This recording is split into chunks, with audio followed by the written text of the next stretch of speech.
Magandang hapon po sa inyo lahat and welcome to Veronica's segment of the show. Today, I have a very interesting lady direct from the Philippines. She's so overwhelming and I'm panic stricken right now to Oh, interview her. Her name is Dr. Margarita Holmes. Let's help me hello. welcome Welcome. May I this kiss you? this very popular lady. You know what? I didn't even know her until I started watching her YouTube shows and some of her interviews, and I believe it or not, this lady is something else. She's so bombastic. I'll try not to be. How can anyone be more bombastic than you, Oh my Veronica? God. All right, Dr. Holmes. You're also known as a clinical psychologist or a sexologist in the Philippines in many talk shows. That's right. And you know what, sexologist? What's a sexologist? That's why you heard me quiet lang ako sa sexology, but clinical psychologist mo. That's my training. Actually, I'm not so sure, but I think sexology doesn't have a real definition.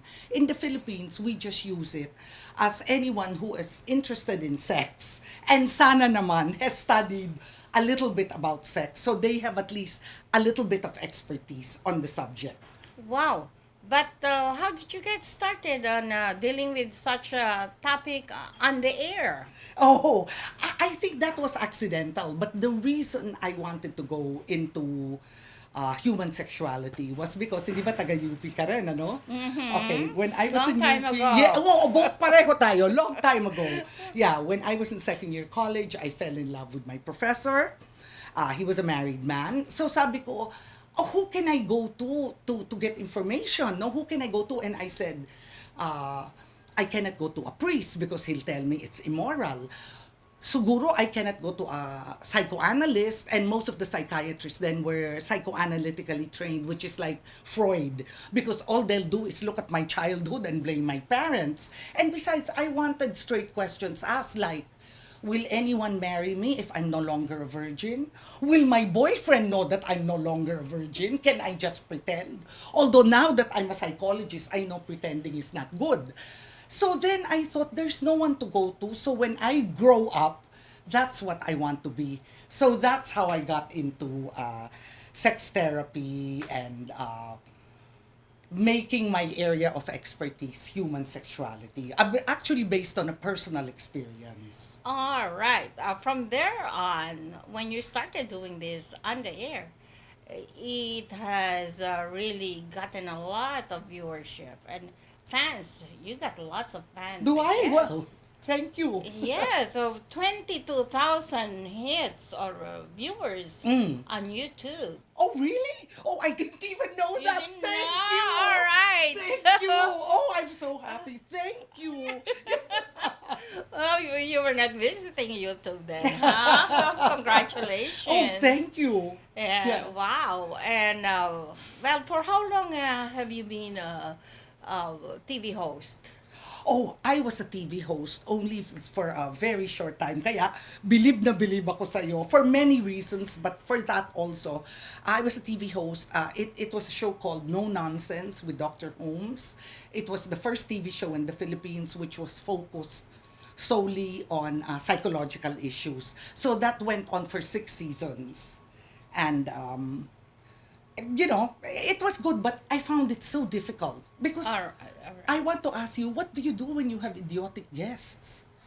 Well, Di ba? try to act as an idiot too. Ayan, I need lessons. I need lessons. Well, So what I is it- love is to be interviewed by someone as bright and open and lovely as you. Well, you know what? Thank you for the compliments, but you're the one that really impressed me so much. I was reading last night everything about you, and my God, I said I'm really getting nervous Oh, ikaw interviewing this naman. lady. Okay, you wrote a book. Yes.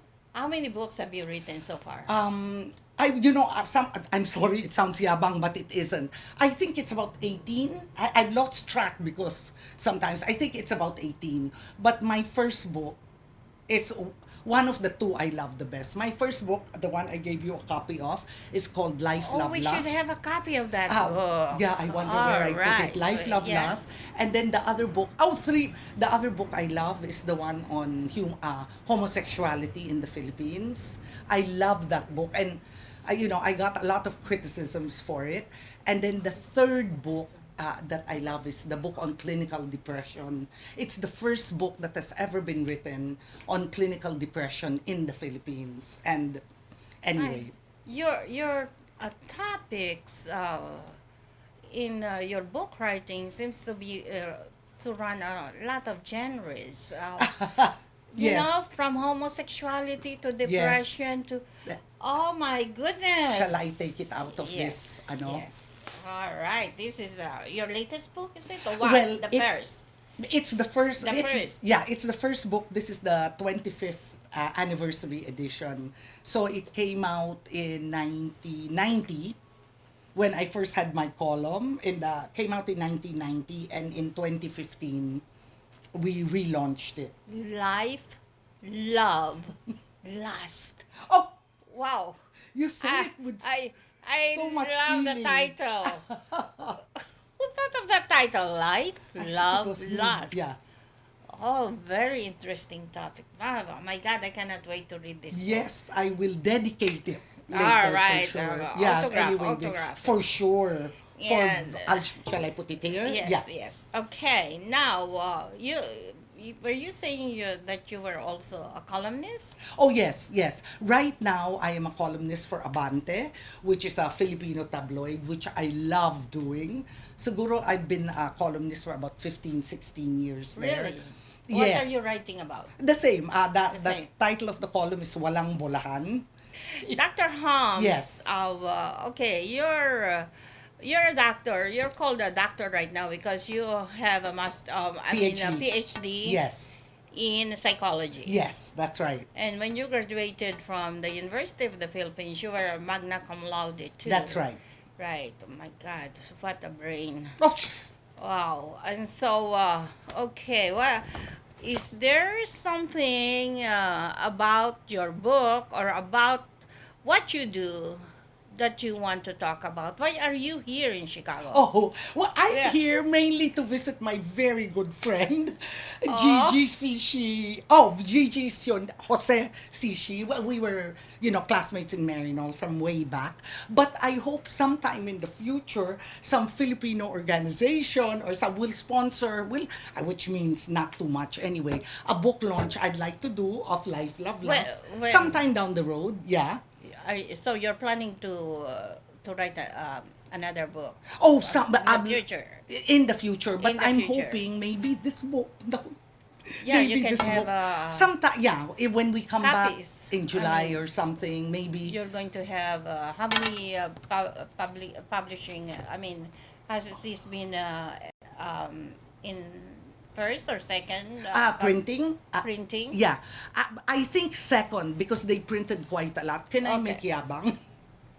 Because the Yeah. first How time. many thousand? No, the first Life, Love, Lust, when it came out 25 years ago, over 50,000 copies were sold, which is pretty good for the Philippines. Wow. Pretty good, yeah. So now, because, Filipinos as a race, as a nationality, we're known to be non-readers. We don't Can our viewers access this or maybe a summary of this book on not YouTube, online? Oh, I never thought of that. See, we're very bad. I never thought of that. But we will certainly try. I think that's a good idea. And maybe, if you don't mind, I can try and summarize it. And But you're maybe still marketing this book, right? I'm sorry? You're still marketing it. Yeah. That's why I'm a very poor marketer. But hopefully my publisher is marketing it.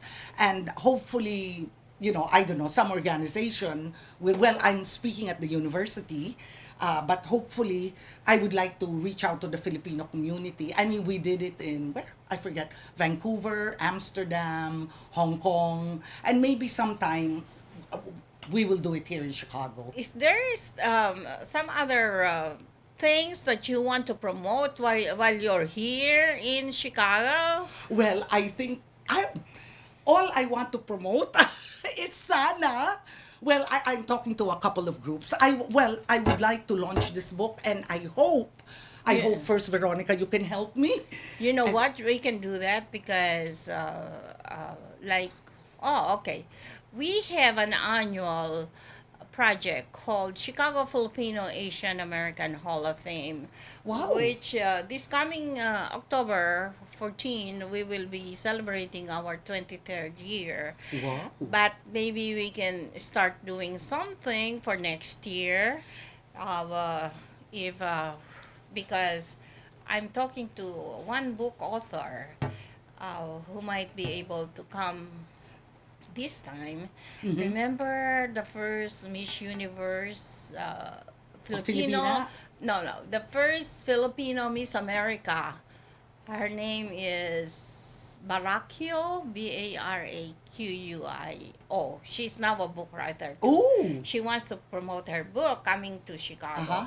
And she wants to make it here on October 14th. Oh. Yeah, that's so lovely. maybe whatever it is that we can do, and we're just starting to communication for her to come here, Oh, and that's on great. October Yeah. 14th, a book writer too about her life as an immigrant here in this country. Oh, very interesting. Oh, that Yes. sounds great. Yeah, that sounds lovely. The first and last so far, Filipino, not even Filipino American, that Ah, became Miss America. wow. No, that sounds really interesting.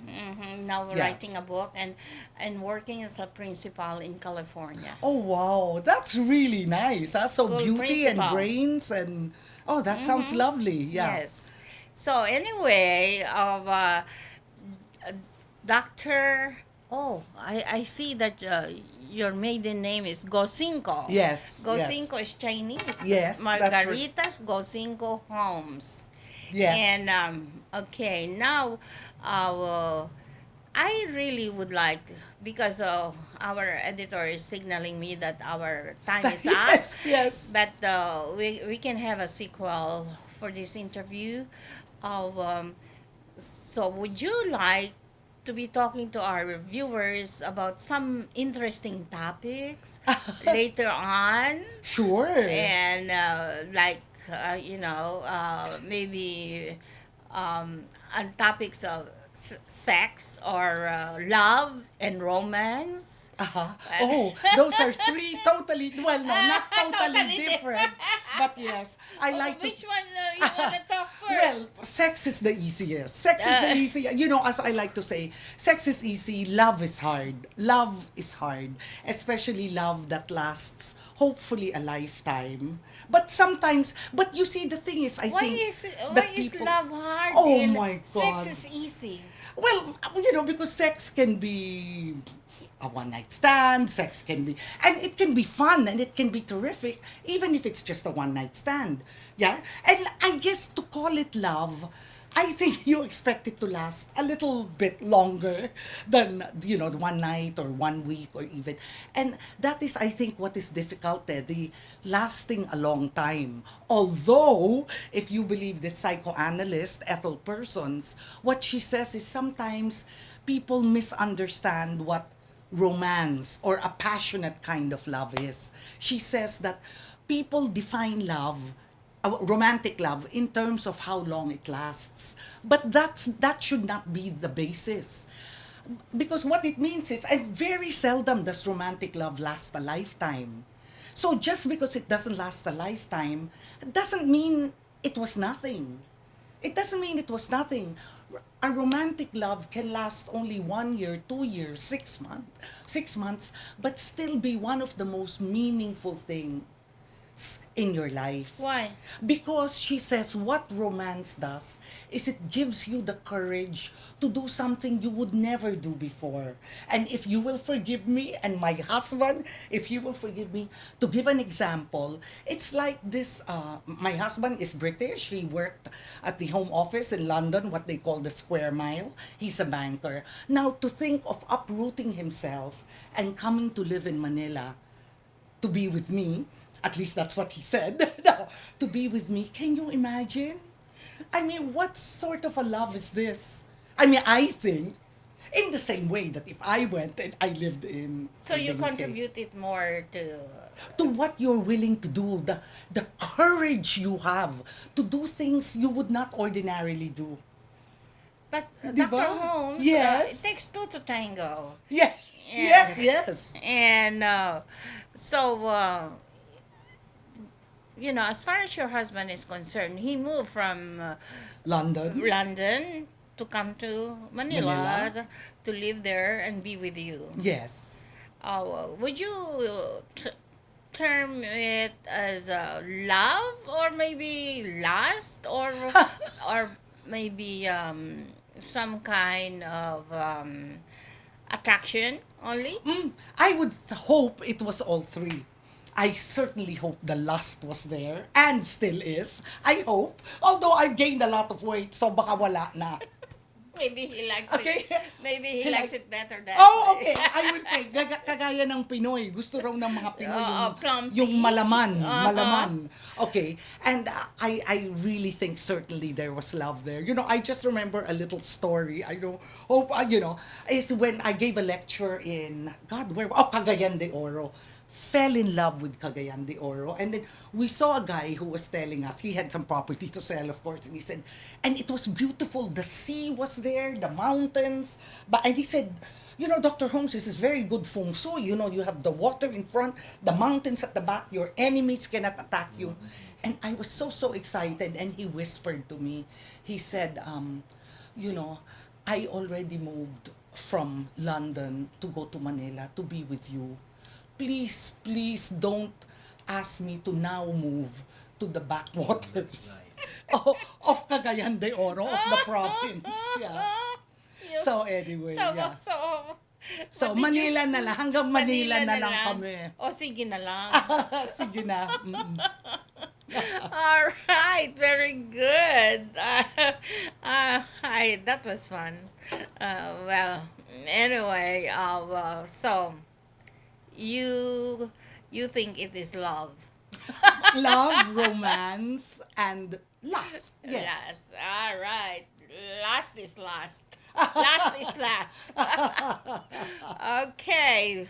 All right. We really have to end this very interesting conversation right now because our time is running Yes, out. And we will be back. Oh, good. All Thank right. you. Thank you so much And for this thank you opportunity. for gracing our show Oh, today. my pleasure. It My is pleasure. really my honor, believe it or not. And maybe you can invite your husband to. For the day, I don't think so. I mean, I would like to, but I know him. All right, you know him. All Yes. right. Oh, camera shy. Camera shy. All right. Okay.